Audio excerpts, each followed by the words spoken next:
most of the questions that I get are about how do you run group homes in Texas when you live in California. So I ended up documenting all of my processes of what I did to start and how I run my business. And I started coaching other people on how to run their group homes remotely. So I started renting out one of my houses instead of selling it when I moved. And I was making about $200 a month on that house. Once I paid the mortgage, my profit was $200. And I was happy with my $200. But then when I started thinking about what are ways to maximize this profit, and also help people. I'm also really into helping people. I started looking into assisted living. So I actually went through the course and I learned how to become a certified assisted living manager for the state of Texas, because I went to high school in Texas. I was stationed in Texas later on in life, and I just knew Texas was cheaper than California. So I took that course. And I actually was this close to buying an assisted living that was already existing.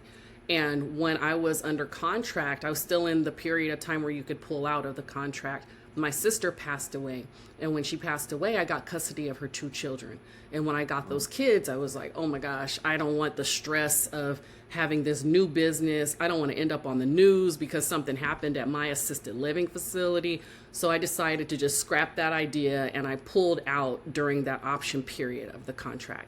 So when I pulled out, I was really sad. I was sad about it. And I told one of my friends, and my friend told me, why don't you just go into independent living? That way you don't have to have a cook or medication management, a nurse, somebody taking care of everybody, doing the bathing and the feeding. So I was like, okay, I'm going to look into that.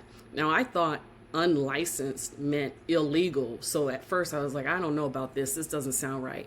So right. I did my research. I did my research, and I found out this is legal. It's just people living together under one roof, and they share in the common areas. And you can charge a little bit, not a lot, but you can basically charge an affordable price for them and also make a lot more money on the same property. So instead of $200, now on that same property, I can make $2,000 a month.